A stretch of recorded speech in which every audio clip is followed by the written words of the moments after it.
Muito bem. Boa tarde a todos. Vejo que já temos aqui 35 participantes. Deixa eu ver, vocês me ouvem bem? Deixa eu só checar aqui se o meu áudio está ok.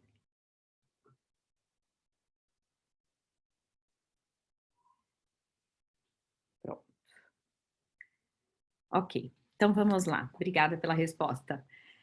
Muito bem, então vou fazer uma breve apresentação sobre mim. Eu já fiz um vídeo para vocês e queria então poder contar um pouquinho quem eu sou e por que desse momento que eu estou aqui junto a vocês, apesar desse modelo interativo online, é o que parte desse momento difícil que a pandemia está fazendo nós todos passarmos, mostrou a possibilidade de estarmos conectados aí por meio da tecnologia e tentando juntos trocar e transpor essa fase complicada que tem sido a pandemia.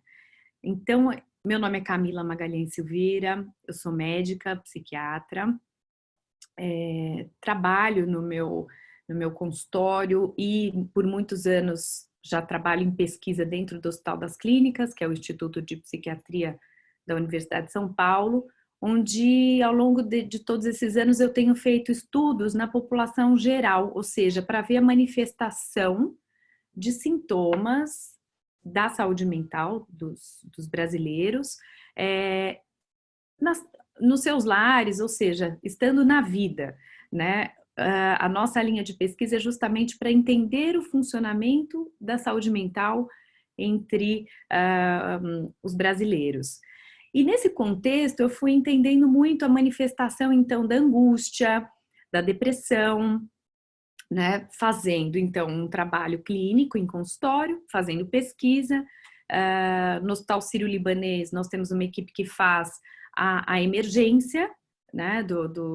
Atende os pacientes que chegam na sala de emergência e nessa parte que eu julgo muito importante, que é todo o conhecimento que a gente vem produzindo em saúde mental, poder devolver para a população geral, porque eu já expliquei para vocês como que é a nossa pesquisa, né, que é tentar compreender os sintomas de saúde mental na população geral. Para devolver isso para a população, eu uso a minha coluna na Rádio Jovem Pan. E depois, ao final, eu deixo para vocês meu Instagram, onde eu tenho usado basicamente para divulgar os vídeos que saem na Rádio Jovem Pan sobre saúde mental, sobre comportamento e para que vocês possam, inclusive, continuar após esse momento com vocês, explorando um pouco dessa troca comigo, tá? Eu gostaria de agradecer, fiquei muito feliz com esse convite da Confrio em parceria com a Mantris, porque essa é uma iniciativa diferenciada. Eu gostaria que muitas das empresas brasileiras que têm essa possibilidade de ofertar, né, para os seus funcionários, para os seus parceiros, a possibilidade de ter informação em saúde mental, especialmente nesse tempo que a gente está passando, que gera angústia para todos nós, né? O medo do desconhecido, a gente poder entender um pouco como que a gente vai sair disso, né? Quais transformações a gente tem que produzir na nossa vida a partir desse momento que nós estamos passando.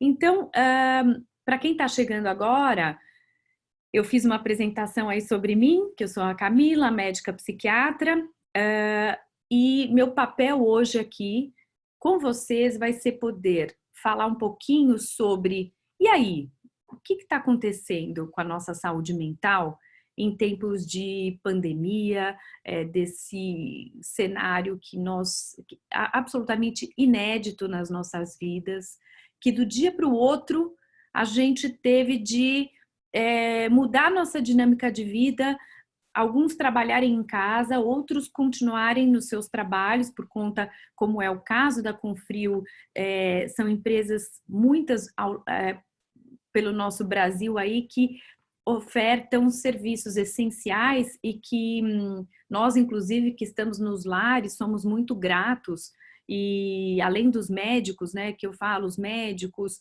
pessoas que trabalham nas empresas, entregadores, funcionários de todos os serviços que são úteis para esse país continuar caminhando. Então, eu acho que, em primeiro lugar, a gente deve ter o nosso reconhecimento. Agora, todos fomos pegos de surpresa e todos tivemos que redimensionar a nossa vida, né? E como fazer isso?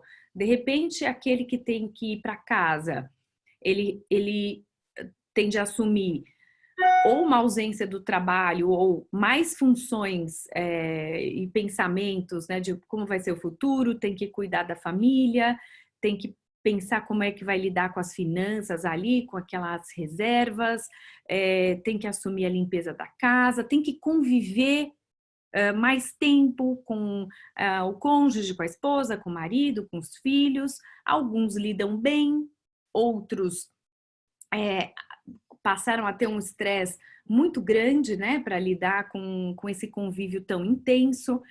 Então, em primeiro lugar, eu queria dizer que essa mudança abrupta, ela é acompanhada de sintomas ou de sentimentos normais.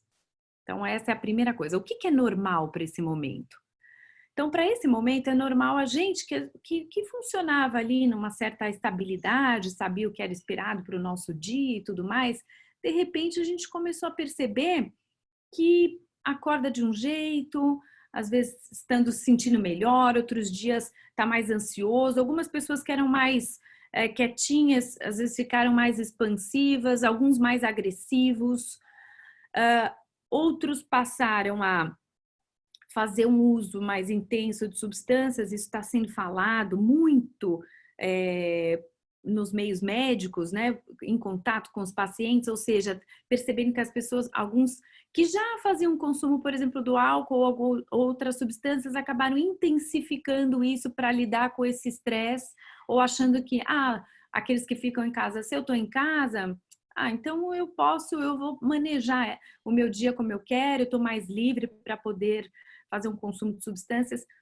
Tudo isso foi acontecendo e supostamente é esperado, ou seja, está sendo descrito nos estudos que é esperado que as pessoas fiquem com um humor mais flutuante, ora tá bem, ora tá mais angustiado, ora tá mais para baixo, mais ansiosos, mais preocupados em relação ao futuro, ou exagerando um pouco nas substâncias, alguns com mais insônia, né? Outros até com sintoma físico de ansiedade, taquicardia, mal-estar, mão suando, estressados em cuidar dos filhos e tudo mais. Ou seja, cada pessoa, dentro de cada realidade que ela teve, passou por adaptações. Apesar de isso ser esperado, o que a gente tem que tomar cuidado? Quando essas alterações no nosso comportamento, elas ganham corpo, que a gente fala, ou seja, a pessoa ela já não está mais de vez em quando, assim, meio estouradinha, estressada, tá? Ela passa a não dormir, né? Passa a não conseguir produzir, fica muito tempo para baixo, começa a exagerar muito no que ela come ou passa a não comer nada. Alguns sem vontade, com culpa, com desesperança, com pensamentos negativos. Então, eu até quero saber de vocês, se vocês quiserem trocar comigo, se isso vem acontecendo, se vocês acham que isso, vocês têm observado isso na família, alguma alteração de comportamento nos filhos, se está sendo difícil conviver em casa, se está sendo melhor. Olha que legal, eu estou em casa, tudo vai voltar mais para frente em algum momento. E na hora que isso tudo voltar, eu vou mudar até alguns hábitos, né? Até algumas coisas que eu consegui produzir aqui na minha casa, eu vou conseguir modificar e melhorar. Então, eu penso que todas essas transformações, elas são esperadas e a gente deve ficar atento quando a nossa saúde mental sai do trilho. Um dos grandes ganhos, eu penso, e queria dividir com vocês, e não só eu, mas os médicos estão discutindo para esse momento, é que isso fez a gente parar um pouco e reavaliar. e pensar como é que está sendo a nossa vida, como é que a gente pode melhorar como ser humano, como a gente faz sentido, né? Nós somos brasileiros, mas nós estamos conectados com o mundo, né? E essa noção de até nação está sendo questionada, né? E esses questionamentos eu coloco para vocês, são ricos, né? São questionamentos ricos da gente pensar. Que a gente pode viver com menos, né? Tem muitas pessoas discutindo, nossa, agora eu só compro o essencial. Então, às vezes a gente se atola, trabalha tanto, né? E acaba criando necessidades de compras e isso também está sendo discutido. Como a gente cuida do nosso planeta, como a gente confia nos estudos, né? Porque cada um é igual o trabalho de vocês. Eu imagino que muitos de vocês são especializados no que vocês fazem. A gente não consegue, eu não consigo fazer o trabalho de pessoas que por anos foram se aperfeiçoando, vão aprendendo, assim como o outro não consegue exercer o trabalho do médico, que também tem que se qualificar naquilo que ele faz por anos e anos e anos, e assim por diante, e a gente precisa confiar no papel de cada um e naquilo e na experiência que as pessoas vão ganhando, né? Então, eu tô falando assim algumas coisas que eu julgo importantes e que eu quero trocar com vocês. Vou dar uma pausa aqui para falar, para responder uma pergunta super bacana aqui, que é: tenho adolescentes na minha casa e eles estão assustados com o assunto. Para eles, é como se filmes estivessem virando realidade. Olha, essa colocação é importante, é fantástica, pelo seguinte: é isso mesmo, as crianças e adolescentes também estão passando por um certo sofrimento e uma adaptação com tudo isso que a gente está vivendo. Muitas crianças iam para a escola, lá elas tinham as refeições, as escolas públicas em média dão 5 refeições ao dia. Lá elas tinham interação social, um aprendizado com uma pessoa que é capacitada para aquilo, que é o professor, porque a gente não é professor. Do dia para a noite, muitos de nós tivemos que assumir as tarefas escolares das crianças. E aquilo gerou um estresse. E gerou um estresse para um público que eu também ressalto, que admiro muito, que são os professores, que tiveram que também se adaptar a isso tudo e passar a gravar suas aulas e, enfim, a se organizar para conseguir passar o conteúdo para as crianças.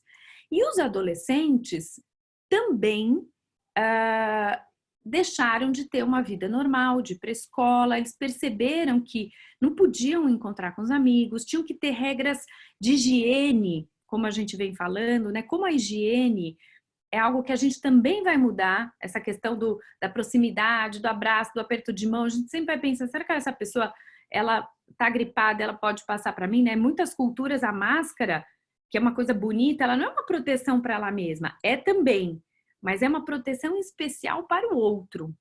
Agora, eu posso estar sendo otimista demais, espero que não, mas eu penso que as crianças e adolescentes passarem por isso vai também permitir que, apesar do medo, deles se sentirem vulneráveis, deles compreenderem o poder que um vírus tem, é uma geração que tem um questionamento em relação ao nosso cuidado com o mundo, com o planeta. Então, vamos pensar que tudo isso, as pandemias, né, para dividir um pouco com vocês, o que acontece quando a gente tem uma pandemia, né? Uma pandemia, o que é uma pandemia? Epidemia é quando a gente tem um surto de uma doença. De repente ela tá baixinha, vamos colocar o sarampo. O sarampo por anos ficou ali controlado. Mas de repente começam a surgir, agora nesse ano tiveram 800 casos, o ano passado 800 casos no Brasil, o que é demais, que aconteceu por uma falta da consciência da vacinação, entre outras coisas. Mas uma pandemia é quando algo que quase não tem um dado sobre aquela doença, quer dizer, ninguém tem, de repente começa 1, 2, 10, 20, 1.000, 10.000, 100.000 pessoas, muitas pessoas a manifestarem, e ela chama epidemia quando ela é num país ou num local.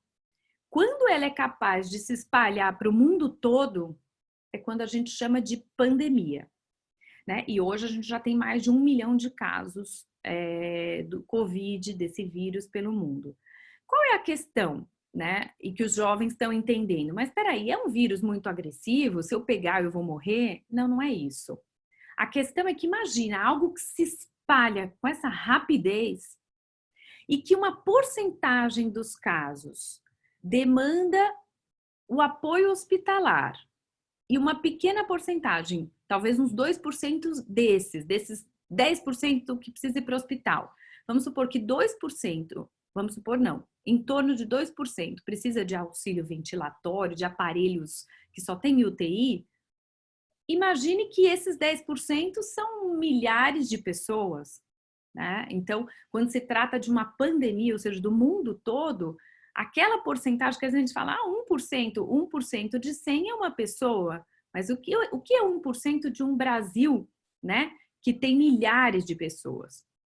Então, é um índice que o sistema de saúde não é preparado, ele é preparado ali para UTI e casos graves. Então, a questão é a velocidade que esse vírus se manifesta e essa porcentagem também, que seria veloz se a gente não fizesse o isolamento social, que ia atingir as pessoas e o sistema de saúde ia entrar em colapso. Então, o que acontece? Apesar dos adolescentes, como essa pergunta colocou, estar entendendo isso, compreendendo o que é uma pandemia, compreendendo uma manifestação viral, toda essa angústia eles também estejam passando com a gente, eles serão o futuro das mudanças e das necessidades de mudança que esse mundo precisa. Porque isso é um sinal do planeta, né, da saúde do planeta.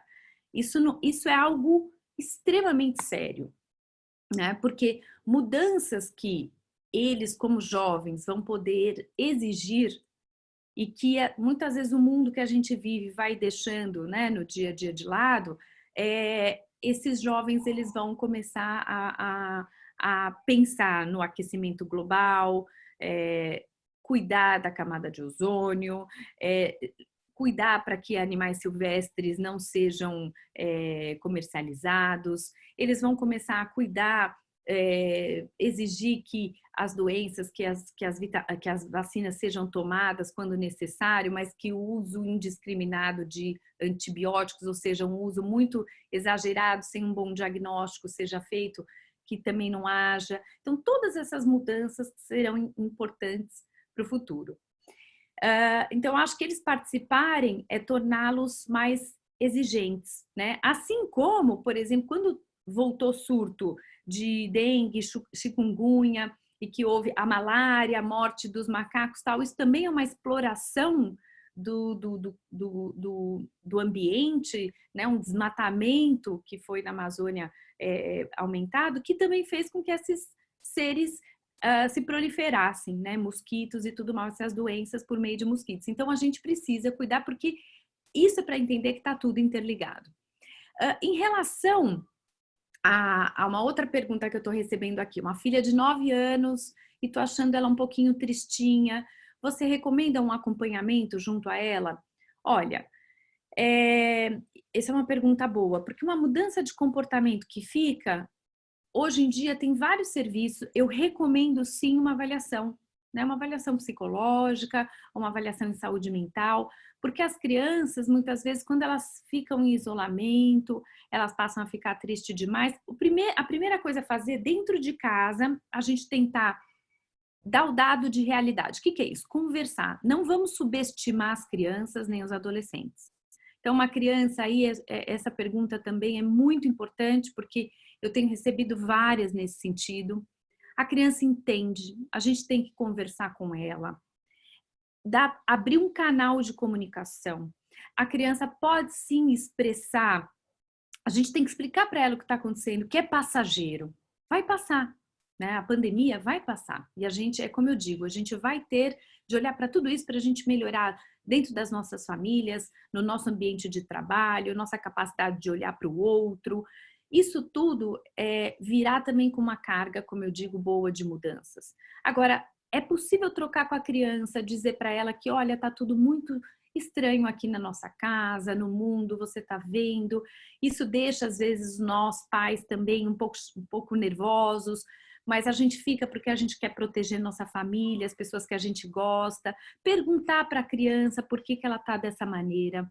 Muitos adultos têm medo de criar esse canal de comunicação, mas esse canal de comunicação é riquíssimo com a criança, porque através da fala, ela também se alivia.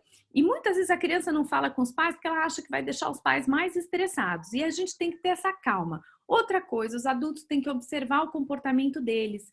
Tem havido em muitos lares uma tensão, os adultos conversando de um jeito agressivo, né, brigando, aumentando determinadas violências verbais e tal. Atentem para os seus comportamentos. Os jovens não precisam passar por isso com tanta atenção. Já é tão difícil. Vamos tentar nos conter e acolhê-los, né, dar acolhimento para esses jovens. E se perceber que isso está persistindo, precisa de uma avaliação, sim, em saúde mental. As minhas sugestões aqui, outra pergunta, para lidar com essa ansiedade, em primeiro lugar, não é só da Camila, mas a Organização Mundial da Saúde fala, gente, menos ficar informação, menos ficar no celular passando memes e informações que não têm embasamento. Vamos escolher uma fonte de informação, se é o jornal físico, se é o jornal na televisão, um jornal, vai ficar o dia inteiro ouvindo notícias sobre isso, não é produtivo. A gente tem que manter, e para a nossa saúde mental tem de haver dentro da nossa casa uma disciplina, tentar fazer uma regra básica de como é que vão ser as coisas, quer dizer, vamos levantar, vamos tomar banho, vamos tomar café, vamos fazer a tarefa, eu vou cuidar da casa, daqui a pouco eu vou trabalhar um pouco, aí eu vou fazer o almoço, eu vou cuidar de vocês. É um momento que requer uma paciência, não vai ficar tudo perfeito, né? Não dá para ficar tudo perfeito, é como a gente consegue ir levando. A mesma disciplina alimentar das crianças, muitas pessoas falam, meu filho não comia besteira, eu tô dando arroz com ovo e tal. Menos exigência, a gente vai abrir sim um pouco mais para essas crianças, a possibilidade delas terem umas guloseimas ali, umas frutas que a gente dava só de sobremesa, e de repente a criança, quando a gente vê ela tá comendo, vamos ter um pouco de calma, organizar o nosso dia, tentar parar um momento no dia para fazer um alongamento, para respirar, evitar, como eu falei, bebidas alcoólicas, evitar fazer coisas que nem era do nosso habitual, né? Evitar discussões, brigas. Se você percebe que você está mais tenso nesse dia, tente você se acalmar. Não é toda hora que a gente consegue se acalmar com o que a gente ouve de fora da gente. E se isso se agravar, procurar ajuda, né? E como eu disse, o superior imediato da gente no trabalho muitas vezes consegue dar uma direção ali para programas, inclusive o nosso médico que vocês têm aí, que é a parceria da Confrio com a Mantriz, que é sensacional. A outra coisa, a sugestão para as pessoas que eu tenho, que o temperamento está oscilando, que é uma outra pergunta, é assim, a gente observa que está oscilando e ao invés de lidar com o impulso, aguarda um pouco, né? Porque tem coisas que vão te irritar, que não irritavam tanto, aguarda, seja um pouco mais tolerante com você mesmo, se dê um colo. Tem dias que as pessoas falam, eu não consegui produzir hoje, tudo bem, né? Você pode ir repactuando isso, seja no trabalho com a sua liderança, seja na sua casa com a sua família, dividindo tarefas. A divisão de tarefas nesse momento é importante. Coloque sim as crianças e os adolescentes para ajudar quando tem no domicílio. Eles precisam, mesmo quando coisas que a gente pensa que são básicas, colocar a mesa, fazer a cama, ajudar ali, pega o ingrediente para mim, faz isso, isso faz a família toda participar e a gente conseguir até colocar hábitos de parceria, de conversa ali naquele momento que a refeição pode ser feita em família, porque eu, por exemplo, não fazia refeição com os meus filhos, sei lá, almoço, muito tempo, porque eu trabalho nesse horário e eles estavam na escola. E isso tem sido rico para a gente, porque a gente conversa, eles têm feito mais birra, a gente ameniza, a gente acolhe, dá um abraço, espera a birra passar, né? Eu tenho filhos de 6 e 4 anos, o meu filho de 4 anos regrediu, ficou mais assim, mais nenezinho, fazendo coisas que ele não fazia, se eu falava um não, se jogava no chão, coisas desse tipo. E eu, como psiquiatra, pensei, olha, que interessante eu estar vivendo isso. O que ele está precisando é que eu acolha ele, fale calmamente, ajoelho, falo para ele que eu imagino que ele está cansadinho, que ele está nervoso, vamos esperar passar para voltar para comer, né? Sento com ele, coisas que eles não faziam, que é o arroz num prato, o feijão no outro. Tá bom, hoje a gente vai fazer desse jeito, vamos ter um pouquinho de calma aí com as crianças, né? E com os adolescentes. Eles estão também manifestando da sua maneira a sua angústia e vendo a nossa angústia, né? Uma outra coisa aqui, como que a gente auxilia os idosos a mudarem os comportamentos, já que é uma época diferente e muitas vezes eles não compreendem sobre saúde mental. Olha, você sabe que os idosos têm me surpreendido, né? Porque eles, com o distanciamento da família, começaram a correr para aprender a usar algumas ferramentas. A gente precisa, tem estudos mostrando que o idoso, ele precisa às vezes de uma palavra, fazer um FaceTime, aí um WhatsApp com câmera, ensinem. Aqueles que não tinham hábito, eles estão aprendendo, eles estão falando mais. A gente tem que pedir para eles evitar essas notícias, porque muitas vezes eles têm hábito de ficar, ouve no rádio, vê no jornal, vê na televisão, para que eles usem o tempo deles. Número 1, para não deixar de fazer uma refeição leve, saudável, justamente pelos riscos que esse vírus mostrou para a gente nos diabéticos, hipertensos e idosos. Ou seja, cuidar da alimentação para não ter diabetes, né? Ou seja, uma alimentação que não seja rica em gordura, em açúcares, cuidar da saúde, cuidar da pressão. Para poder cuidar da pressão, a gente tem que estar num peso equilibrado, né? Tem tido muitas dicas para os idosos na internet, e a gente ajuda comunicando eles, ajude, né? Seja solidário, né? Os meus pais, por exemplo, que nós não pudemos ver meus pais, os vizinhos da frente fazem tudo para eles, né? Eu não tenho como agradecer a solidariedade pronta e rápida que eles tiveram de dizer, olha, a gente sabe que vocês não saem, eu estou indo no supermercado, posso fazer toda a sua compra, o que que você precisa?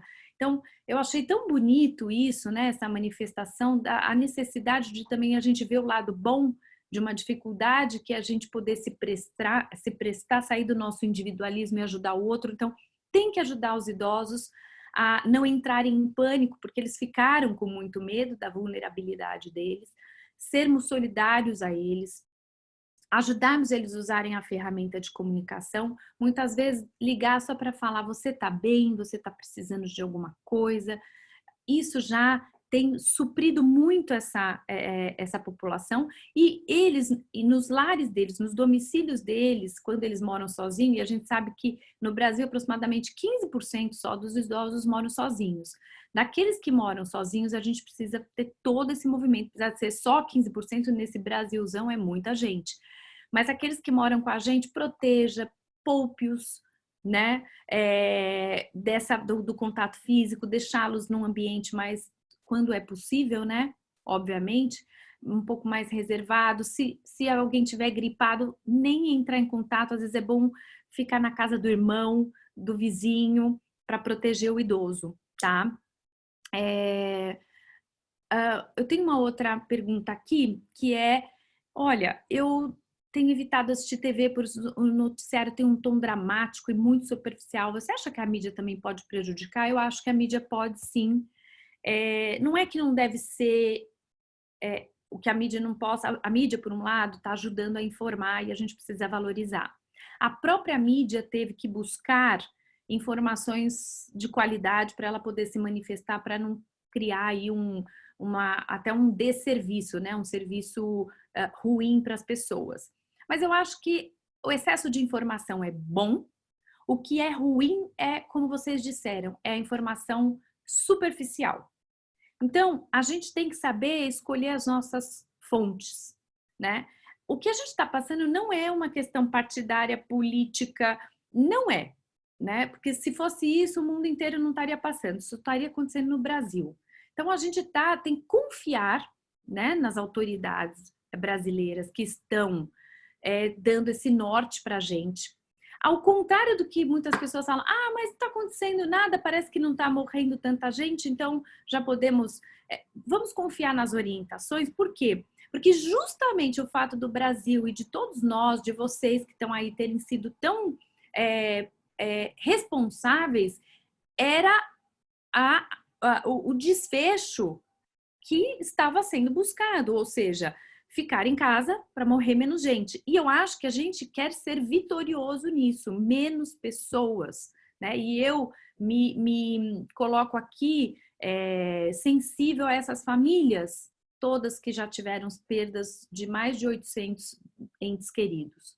Né? A gente tem que se colocar no lugar dessas pessoas, da tristeza dessas perdas, para a gente evitar perdas cada vez maiores, e a gente tem feito o nosso papel. Então, eu acho que a mídia, às vezes, só tem esse assunto. Obviamente, é um assunto importante, mas a gente não tem que ficar olhando esse caso, aquele caso. Não, a gente tem que se preservar e, como eu disse, tentar manter a nossa rotina de vida. Senão, a gente adoece. É igual uma maratona, uma corrida. Se você der todo o seu gás no começo, você não chega no final, né? Então, a gente precisa se poupar.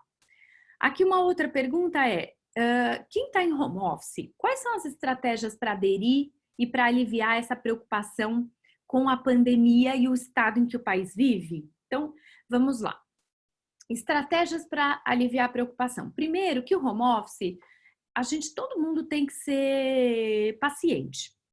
Muitas empresas saíram correndo para, óbvio, a vida tem que continuar. Eu estou tentando ao máximo manter a minha vida, dos meus filhos, das pessoas que estão no meu entorno funcionando. Claro que eu sou médica e a gente está fazendo uma série de trabalhos com empresas ou trabalhos voluntários nos hospitais, cuidando de pacientes. Então, eu fazendo informação, porque informação de qualidade é importante nesse momento. Mas o que eu diria para vocês é que paciência, saber que tem gente que consegue fazer um home office, puxa, super legal, ela mora sozinha ou ela só mora com o marido, ela teve uma estruturinha ali em casa, ela tem banda de internet para trabalhar. Numa situação ideal, o home office ele pode ser bacana porque ele está ali dentro de um planejamento, de uma organização e dá tudo certo, né? Tem pessoas que não conseguem, que tem que lavar a louça, tem que fazer o almoço, tem que fazer o home office, tem a reunião tal hora. Vamos todos, dos dois lados, e por isso que eu elogiei a Confrio e a Mantriz, porque poucas empresas se dispuseram a falar com seus funcionários. Abrir esse canal é riquíssimo de comunicação. Por quê? Porque isso, nem o supervisor direto, nem o funcionário que está ali ralando, todo mundo ralando, tem as respostas para tudo. Tudo que a gente está fazendo agora exige o quê?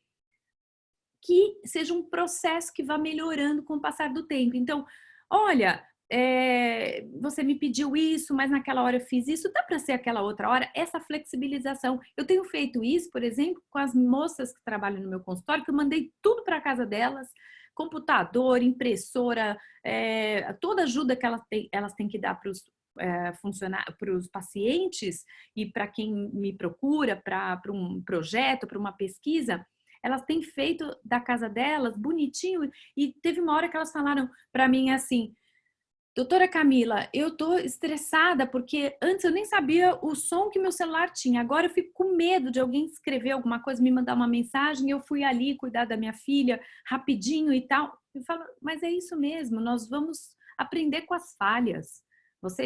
Eu não posso exigir de vocês que vocês se sintam como se vocês estivessem ali no ambiente de trabalho, que ele nos protege. Eu vejo por mim, aquela parada para um café com um amigo, aquela parada para o almoço, aquele momento que a gente está ali focado, isso tudo é muito saudável. Então, a gente vai aprender com o home office e eu sugiro isso. Tenha calma, a estratégia é manter uma disciplina, tentar ter combinado, se for possível, dividir as tarefas lá, avisei meus filhos assim que eles fizeram vários cartazes quando eu estou atendendo ou falando, como eu estou falando com vocês agora, é o cartaz que não pode entrar. Tive que fazer uma série de regras aqui na minha casa, algumas funcionam, outras eu tenho que falar de novo, né? Porque eles não entendem que eu não posso dar uma atenção e tudo mais, então todos passamos por isso, né? Mas o que eu sugiro mesmo é que a gente se organize para e vá reajustando, readequando. Aí a gente percebe que sim, tem que ter a parada para o almoço, tem que ter uma comunicação com os nossos colegas de trabalho, parar para almoçar em família é o ideal, que todo mundo se reorganiza, se for possível. Aqueles que não conseguirem, então, que vão vendo qual é o melhor horário para conseguir realizar suas tarefas. Tem gente que trabalhava super bem de manhã, mas a escola manda todas as atividades de manhã, então tiveram que trabalhar de tarde, um pouquinho à noite. Vamos ser mais flexíveis e algumas pausas podem ser necessárias. A outra coisa aqui, uma outra pergunta. Para os colaboradores ativos na empresa, como lidar com a preocupação constante de se contaminar? Olha só, vamos seguir as regras, vamos minimizar os riscos, né? É natural a preocupação de se contaminar, mas a gente tem que pensar assim, para eu fazer o meu papel, então os médicos, né? Como é que eu orientei os médicos lá do hospital? Você vem trabalhar, você cuidado no trajeto para não estar perto de ninguém. Às vezes é difícil, então a roupa que você veio de casa, para o médico que ele não pode se contaminar, ele tem que trocar. Quando ele chega no lugar, sempre lavar as mãos, não cumprimentar ninguém. O celular é uma fonte de muitas bactérias, vírus, tal. Por quê? Porque é o lugar que a gente põe a mão aqui, põe a mão lá na maçaneta. Então, sempre manter o celular higienizado. Tentar não ficar pegando no celular durante o dia é uma saída, porque senão tem que ficar lavando mais as mãos. Mas é muito importante saber que água e sabão é muito eficiente. Não é só álcool gel, não. A água e sabão, uma mão bem lavada com as técnicas para lavar a mão, né? Em cima, no meinho, nos dedos, tudo que tem sido falado é muito importante. E não adianta ficar só com esse pensamento de contaminação. Tente seguir as regras que a empresa trocou com vocês sobre o como se cuidar no ambiente de trabalho. Sabendo que ainda bem que quando a gente pega uma virose dessa, a grande maioria dos casos vai ter uma gripe tranquila. Obviamente que tem aqueles que podem ficar mais doentes. Primeiros sintomas, já tem que avisar a sua liderança imediata, o seu supervisor imediato, olha, não estou bem, estou com essa gripe, para ser cuidado. O uso de máscaras é discutido em cada empresa, dependendo do trabalho. Quando não tem jeito, as pessoas estão muito próximas, máscara, tá? Máscara protege bastante. Uma pergunta é: os índices de doença como depressão, ansiedade, pânico estão aumentando? Sim, estão aumentando. Isso é próprio das pandemias. Mas uma coisa boa é que há muito tempo já vem caindo o preconceito e o estigma com as doenças mentais. Ou seja, não tem nada a ver com fraqueza, não tem nada a ver com questão de caráter. Só para vocês terem uma ideia, na nossa população geral, o que os nossos estudos mostram? 1/3 dos brasileiros têm ou tiveram em algum momento das suas vidas depressão, algum transtorno depressivo, algum transtorno de ansiedade, seja ataque de pânico, fobias, ansiedade que interfere no seu sono, na sua capacidade de descansar, fica aquele pensamento recorrente na cabeça. Pessoas que têm uso de substâncias pioram quadros de abuso e dependência, precisam de ajuda, porque para essas doenças mentais que a gente fala, ou para esses transtornos, a gente não chama de doença, a gente chama de transtorno mental, funciona como o diabetes e a hipertensão. É uma doença crônica, tem tratamento, e ao contrário do que as pessoas pensam, as pessoas melhoram sim. As pessoas melhoram e diante de tratamentos que elas procuram, seja na rede pública, seja na rede privada, seja com o convênio que ela tem que procurar uma ajuda para ela conseguir sim sair dessa situação. Uma pandemia pode gerar uma volta de sintomas para quem já tinha antes. Isso pode acontecer. A pessoa, o que ela tem que fazer? Lembrar de como é que foi no passado. O que eu fiz no passado para eu melhorar da minha depressão? Eu tomei remédio? Eu precisei de terapia? Quando a pessoa trata para ansiedade, depressão, uso de substâncias, ela melhora a maneira dela se comportar dentro de casa e no trabalho, né?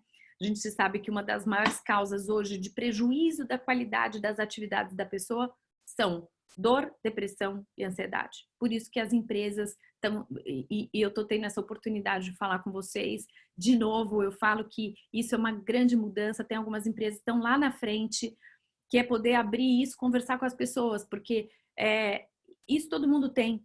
E não é que nasce no trabalho ou nasce em casa. Vai manifestar aonde a pessoa estiver. Aquele sintoma de tristeza, ele vai se manifestar no trabalho. Aquele sintoma que ela tem vai se manifestar em casa. Porque para a pessoa ter depressão, ansiedade ou dependência química ou outras questões que a psiquiatria cuida, ela precisa ter fatores genéticos que levam aquilo. Às vezes tem gente na família que já tem.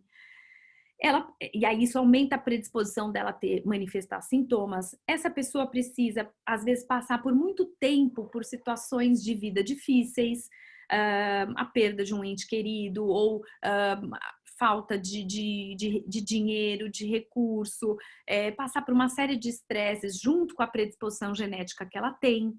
São pessoas, muitas vezes, que ela tem um temperamento, às vezes, mais ansioso. A personalidade dela, ela já é muito ansiosa, ela já é mais depressiva, ela já é mais irritada. Então, ela pega e passa a cuidar disso para ela falar assim, mas o que está me deixando dessa maneira? Como é que eu lido com a minha depressão? Como é que eu lido com a minha ansiedade? E todo esse aprendizado faz com que ela melhore na vida. Uma coisa muito importante é, quanto mais ansiedade, depressão e uso de substâncias uma sociedade tem, como é o Brasil, mais comorbidade, ou seja, coexistência de doenças essas pessoas vão ter. Por isso que os grandes programas de saúde brasileiros, seja na empresa, nos hospitais, hoje, não existe saúde sem saúde mental. Não existe. A saúde implica na saúde mental, porque a depressão aumenta hipertensão e diabetes em 50%. Né? Então, a comorbidade, a dor e depressão estão muito associados. Tem um artigo científico que a gente publicou que 50% das dores crônicas estão relacionadas à depressão ou ansiedade, mas mais à depressão. Então, isso tudo é muito bonito que a gente possa falar, porque a gente melhora como sociedade quando a gente lida com essas questões de saúde mental. Outra pergunta, que tem muitas, mas eu vou tentando falar aqui com vocês. Os índices, como lidar com a solidão, né, nesse momento? Olha, isso é muito interessante porque existe uma diferença, um conceito muito bonito na psiquiatria, na saúde mental, que é a diferença entre solitude e solidão. Solitude é a gente estar sozinho no nosso ambiente, não poder ver os pais, às vezes os filhos, mas a gente conseguir lidar com preencher aquela ausência de pessoas ao nosso lado. E isso é muito rico, porque a gente pode estar sozinho, mas não estar mal. A gente pode estar sozinho e estar procurando estratégias para a gente lidar com aquilo. Quer dizer, como eu disse, usar das tecnologias para falar, para ver as pessoas, fazer reuniões com a família. Vamos se ver domingo à noite? Eu tô aqui tomando meu café, você tá tomando seu café em casa, café da manhã, passou a manteiga no pão, o outro também.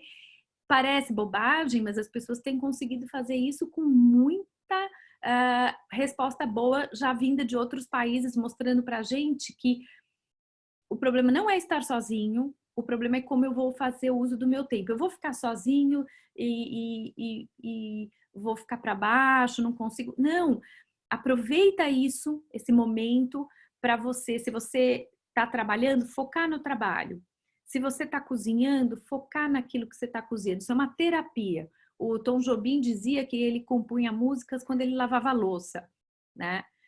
A gente produz muito também quando a gente está sozinho. A gente consegue na internet um curso, eu vivo sozinho, eu já fiz o meu trabalho, eu já me alonguei aqui, até fiz uma atividade física aqui dentro de casa, alongamento, eu fiz abdominal, eu não tenho o que fazer. Procura livro que você nunca leu, que está ali na tua estante. Você não precisa comprar nada novo. A gente tem muita coisa em casa que a gente não usa. Quando a gente arruma o armário, e quem às vezes acontece de ter alguma coisa a mais, assim, eu estava numa fase que eu estava comprando, vê aquilo que você usa para a gente poder doar para quem precisa, né? Eu acho que é saber usar da nossa falsa sensação de solidão. Muitas vezes é solitude, é a gente saber ficar com a gente mesmo, ouvir nossas ansiedades para a gente se transformar, né? A gente pensar positivo, que a gente vai sair disso, a gente rever as pessoas que a gente gosta, o que que a gente quer fazer nossa lista de desejos. Eu falei para os meus filhos que eles têm que fazer a lista de desejos, e para o meu marido, do que a gente vai fazer quando passar essa fase, né? Eu quero ver, a primeira coisa, eu quero ver meus pais, dar um abraço neles, eu quero poder ir naquele parque, caminhar, eu quero poder comprar aquele alimento que eu tenho vontade de comer. Quer dizer, a gente pode fazer a lista de desejos da gente para a gente ver o que realmente importa na nossa vida, né? Como lidar com a tristeza do falecimento pelo Covid, né? Olha, o que eu digo é o seguinte, e a pessoa até coloca sem compartilhamento afetivo desse sentimento. É muito importante isso, porque na verdade o falecimento, seja por qualquer causa, ele gera um luto. E esse luto, a despeito então, do que gerou, da doença que está provocando, ele precisa ser vivido, né? O luto, ele é uma fase importante, geralmente ele leva uns 2 meses, é onde a gente tem a escuta, né, da saudade, daquela dor, da perda, e que vai dar espaço para a saudade.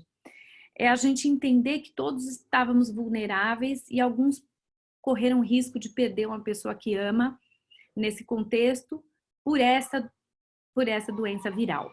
E aí vale dizer que a causa nunca a causa, né? Pode ser um vírus, pode ser um acidente, pode ser uma doença crônica. Então, nesse momento, eu diria que diante do falecimento, para a psiquiatria, não é necessariamente o Covid em si, né? Talvez isso que essa pessoa me colocou, né? Sem poder compartilhar, aí sim, isso em algum momento vai ser postergado no luto, né? Ou seja, ele vai ser compartilhado, porque essa fase vai passar. E as pessoas que amam um ente querido perdido vão poder se ver, se abraçar, falar sobre ela. Não precisa a elaboração de um luto ser imediato. Tem gente que fala, não estou aguentando viver a tristeza da falta de tal pessoa. E eu digo, mas você vai ter que passar por isso. Um paciente meu que perdeu a mãe por Covid, e foi muito triste para mim, porque eu conhecia essa mãe, ela era maravilhosa, enfim, eu disse a ele, por favor, eu quero um remédio para eu dormir, um remédio para eu acordar, porque eu não vou conseguir passar por isso. Eu disse para ele que ele não precisa de remédio, ele precisa viver o luto, né? E de fato, no enterro desse meu paciente só havia 5 pessoas e ele sentiu muita falta de uma filha que não está. Eu disse, mas você vai ter esse momento, né? Você vai ter o momento com as pessoas que amavam. No ritual ali estavam quem eram as pessoas centrais da família. Como lidar o estresse do time, organizar, melhorar o rendimento dos colaboradores que estão em home. Olha só, eu sugiro, isso são várias técnicas, às vezes precisa sim, eu fiz uma consultoria agora para uma empresa para ajudar nessa reorganização, mas eu queria dar algumas dicas gerais disso, que é o seguinte, tentar não necessariamente exigir das pessoas que estão no domicílio ficarem o tempo todo ali conectadas, tal, tentar dar o espaço para a pessoa trabalhar, conseguir compreender o caso a caso, né? Tem pessoas que elas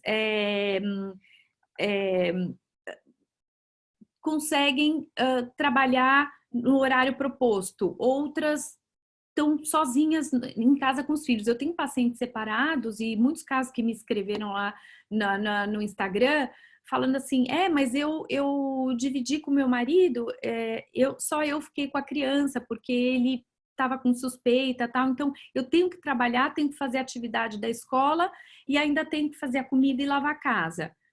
Eu disse para o superior imediato, né, para ela conversar com o superior imediato, que era muito importante discutir isso. Olha, meu horário está assim, será que eu sei que você marca a reunião aquela hora? Você se importa da gente fazer tal hora? E eu trabalho de manhã. Essa repactuação, fiquem atentos, ela pode ser feita caso a caso, sim, tá? Em primeiro lugar, dar esse espaço de conversa, abrir uma porta para as pessoas conversarem como está sendo.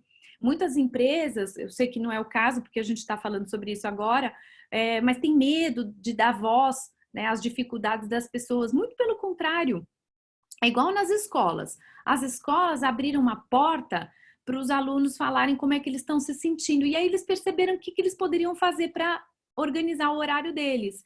Então, eles pediram, olha, vamos centralizar todo o feedback que a gente tem que dar naquele aplicativo, porque cada professor está usando um. Então, muito legal, assim, ajudar o funcionário. Muitos não sabem mexer. Eu aprendi agora a mexer nesse Zoom, nesse monte de ferramenta. Vocês me ajudaram aí hoje. O que acontece? A gente não sabe, né? Às vezes a gente não sabe o básico, não tem problema. Tem que admitir e perguntar. Olha, eu fiquei meio tensa aí em ter a conferência por computador, por celular, porque eu não sei mexer bem. Você me ajuda? Vamos, né, devemos ser mais tolerantes, mais solidários para esse reajuste. Alguns demandam horários de trabalhos modificados, alguns demandam, dependendo da atividade que a pessoa faz, uma certa pausa maior, né? Então, assim, ficou muito corrido, aí ela precisa de um dia na semana para se reorganizar, fazer as coisas, a compra. Vamos ter um olhar para isso, né? A gente não tem as facilidades que a gente tinha antes. Então, tem empresas que vão, caso a caso, dependendo da atividade do grupo, sendo mais flexíveis nessa questão de horário e, numa boa, tem tido resultados absolutamente promissores, bacanas, legais dentro desse modelo. Então, o home office, ele exige que as pessoas se organizem, que elas vão recebendo a tarefa e vendo se, legal, deu para cumprir, que a pessoa compreenda que, às vezes, ela avisa, esse horário, vocês talvez vão precisar falar comigo, eu vou ter um probleminha aqui e tal, pode ser outra pessoa no meu lugar, porque, como uma funcionária minha até falou, olha, eu preciso falar com a escola da minha filha naquele horário que é bem chato, que muitas pessoas precisam de ajuda, eu posso pedir para outra funcionária que nem faz essa atividade ficar no meu lugar? E na hora eu falei, vamos, é isso que eu quero de vocês, eu quero conversar para a gente se reajustar. Isso eu faço tanto no meu núcleo pequeno, como no núcleo grande, que é lá no hospital, que é a gente tentar, num hospital, rever o horário que aquela pessoa dá conta, aquela não, mas deixar claro as atividades esperadas e o retorno que a gente espera do funcionário, mas também estender a mão para as dificuldades que eles têm. Às vezes uns precisaram que a TI ajudasse, outros precisaram que a gente ajudasse a arcar com a banda larga, com a internet que eles não tinham em casa. Tem uns que nem chega a internet no bairro e a gente precisou ver uma maneira de ajudar. Tudo isso, às vezes, é importante ser conversado. Uma outra pergunta que tem é como que eu vejo a sugestão de convívio social através de dispositivo eletrônico? Café da manhã, almoço, happy hour. Sabe que o happy hour eu só fiquei um pouco preocupada porque tem estudos mostrando que as pessoas aproveitaram para, como eu disse, beber mais. Eu não vejo com maus olhos os amigos se encontrarem. Eu acho que tem uma questão bem legal de marcar uma hora para conversar, para trocar ideias, para ver como é que as pessoas estão se sentindo. Mas não estou gostando de alguns e bons grupos que se reúnem no final do dia. Vamos tomar uma cerveja, vamos tomar isso, aí a gente conversa todo mundo junto. Eu acho que isso é uma desculpa ruim para esse momento, para lidar inclusive com o estresse que esse momento nos causa, e que a pessoa encontra no álcool e usa como desculpa, como eu falei, o encontro com os amigos para beber mais e para aliviar esse estresse desse momento fazendo o consumo de substâncias. Então, eu tenho visto com muita cautela. Eu acho que tem outras maneiras das pessoas relaxarem, ver os amigos super ok, tomar café da manhã junto. Eu gosto dessas esses pequenos encontros online que a família usa para cantar parabéns para um que está sendo aniversário, para tomar um café da manhã junto e conversar. Eu acho que isso está sendo fantástico. Entretanto, o happy hour eu vejo com cautela. Por quê? Porque, segundo a Organização Mundial da Saúde, para aqueles adultos que não têm problema com alcoolismo, mulheres grávidas, esse pessoal que nunca pode beber mesmo, né, porque vai ter prejuízos, mas aqueles que consomem moderadamente, que só consumiam de vez em quando, mantém como era na vida, né? Se você é alguém que bebe pouco, então o que é beber pouco? O que é o consumo moderado do álcool? É a pessoa que, como eu disse, não é menor de 18 anos, não está grávida, não opera máquinas, não dirige, não está dirigindo, ou até mesmo não teve problemas com o uso de álcool e outras substâncias, ele gosta e faz um uso moderado, prazeroso da cerveja, da pinga e tal. Só para vocês terem ideia, uma lata de cerveja equivale a uma dose de 35 ml de destilado, que equivale, que é a mesma coisa em termos alcoólicos, que uma taça de vinho de 140 ml. Isso é uma dose de bebida alcoólica, tá? Tanto faz o tipo de bebida que você vai fazer, que você gosta, as três causam as mesmas consequências no organismo. A grande questão é que beber moderadamente para mulheres é tomar até uma dose dia, sem que seja todos os dias, e não pode juntar tudo para beber num dia, as 6 doses que ela poderia tomar na semana, não pode. E para os homens seriam tomar até 2 doses, ou seja, 2 latas de cerveja, 2 taças de vinho pequeno ou 2 doses pequenininhas de destilado ao dia, sem que seja todos os dias. Não pode ser uma coisa corriqueira. Obviamente, isso é para ter um entendimento de consumo moderado. E o consumo esperado para aqueles que querem, que gostam de beber, é que a pessoa supostamente não bebesse durante a semana e quando fosse beber ao final de semana, ela seguisse esse beber que seria para um relaxamento, por um prazer, mas não para se embriagar. Tá? O Brasil está entre os países que mais faz consumo de bebidas alcoólicas de modo inadequado, ou seja, excessivo, pesado no mundo. E isso está causando sérios problemas de saúde para os brasileiros, né? Gastrite, hepatite, esteatose hepática, refluxo, aquela pessoa que fica tossindo o ano inteiro e com uma sensação de mal-estar pelo álcool, infarto agudo do miocárdio, acidentes de trânsito, violência doméstica, sexo desprotegido, jovens ficando com prejuízo escolar ou tendo filho antes do tempo, tudo isso por conta de um consumo do álcool que o brasileiro usa a cervejinha para ter o seu lazer. O lazer, eu acho que esse tempo de confinamento, saiu um artigo interessante, está mostrando para as pessoas que elas podem ter outros lazeres.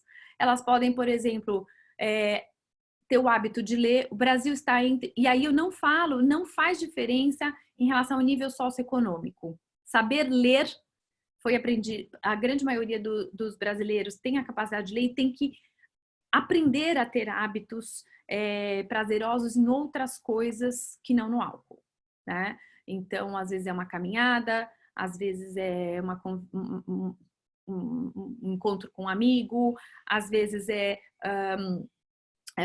quando a gente está livre, né, para andar ao ar livre, claro, agora ainda não é o momento, mas tentar fazer coisas que trazem para ela, né, ouvir música, assistir um filme e não só sempre ficar naquele comportamento de esperar o final de semana para beber.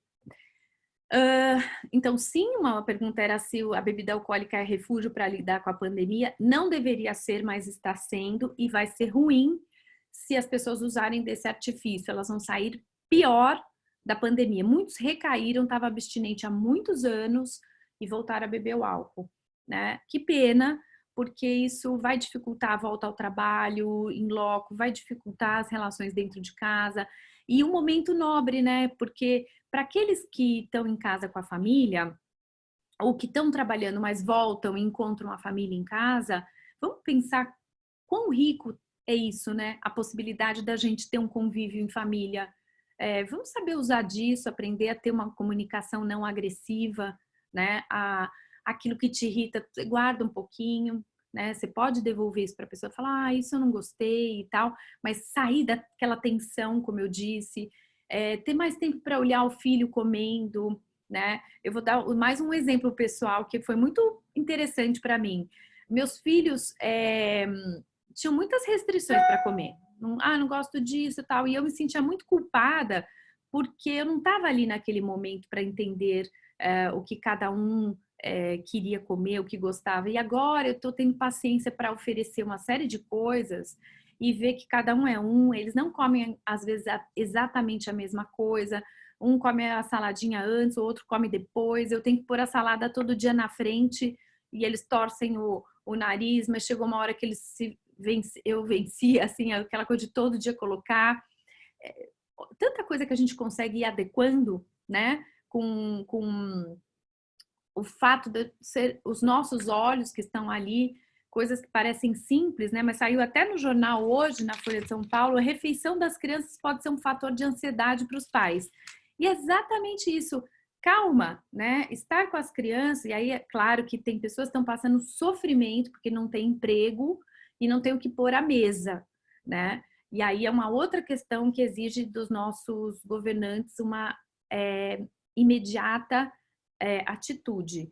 Mas para aqueles que estão em casa com seus filhos e tentando, né, dar uma refeição ao menos equilibrada, porque arroz com feijão, salada e alguma proteína é o que é tido como o ideal pela Organização Mundial da Saúde, um dia massa com uma proteína, seja o que for, são até comidas simples, mas que para todos nós, né? A gente vê que é isso que a gente vai variando, mas tentando promover para a nossa família esse equilíbrio, essa saúde e essa possibilidade da gente seguir em frente e atravessar esse momento de pandemia e, como eu disse, aprender com tudo isso que a gente está vivendo, aprender a ser mais parceiro, a se comunicar melhor, a ser mais solidário, a reconhecer os nossos limites, reconhecer quando a gente não está bem, porque a gente vai ficar legal se a gente procurar ajuda. E esse é o momento para isso, para a gente ter um olhar para o outro, né? Então, eu não recebi mais perguntas, então creio que possamos, a gente já combinado, né? Esse tempo de vocês aí precioso, que vocês me deram a feliz oportunidade de ter essa fala e essa troca com essas perguntas. Eu gostaria de agradecer mais uma vez a Confrio e a Mantris, parabenizar uma iniciativa para uma empresa como essa que precisa dar continuidade ao seu trabalho. Eu entendo isso, porque nós médicos, quando a gente escolhe ser médico ou quando a gente está num determinado trabalho, vem no pacote da gente a responsabilidade por ter de estar ali, né? E eu entendo que muitos de vocês têm de estar ali no dia a dia, usando a proteção que é possível, todas as recomendações que a empresa dá. Então, eu parabenizo todos vocês por, enfim, a continuidade desse trabalho que é tão importante para todos nós. Vamos seguir em frente. Tendo algum sintoma, percebendo que você não está bem, não hesite em conversar com o seu superior imediato, em contar com o programa de saúde que a empresa de você está ofertando. E, por fim, quem tiver interesse, eu tenho uma conta no Instagram que eu passei a alimentar com os conteúdos recentes e com esses vídeos que eu veiculo na Rádio Jovem Pan, onde eu falo de tudo. Falo de comportamento, falo de o que é ansiedade, falo de relacionamento, falo de coisas que são da saúde mental de todos nós, que faz parte da nossa vida. Então, é doutora.camila Magalhães. Esse é o meu Instagram, que inclusive eu tinha um preconceito assim de ficar colocando coisas nas redes sociais, e foi muito bacana porque as pessoas da rádio falaram para mim, puxa, divulga o que você divulga ali na rádio, né? Coloca, disponibiliza. Então a gente está fazendo isso, está sendo muito legal, está sendo muito bacana. E eu fico contente de estar participando aqui com vocês. O que eu gostaria de reforçar é que vocês, colaboradores e familiares da Confrio, vocês podem mandar dúvidas pro e-mail nossomédico@confrio.com.br, tá?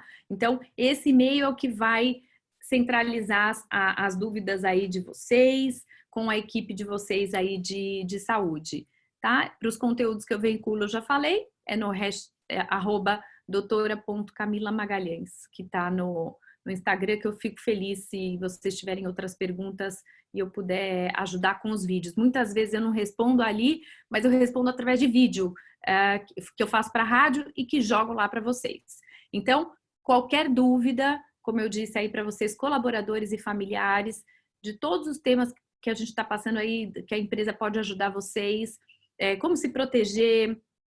Tem 2 vídeos aí que estão no YouTube também, que eu acho que vale muito a pena vocês assistirem, né? Que é do Dr. Irineu, infectologista. Eu deixei um vídeo para vocês também, que vocês podem assistir e escrevam as dúvidas de vocês para o nosso médico, @confrio.com.br, tá bem? Obrigada pelo convite e que a gente tenha muita saúde e que a gente fique muito bem e melhore cada vez mais como seres humanos e como brasileiros. Um abraço a todos. Um beijo aí para vocês. Tchau, tchau. Vou desligar aqui.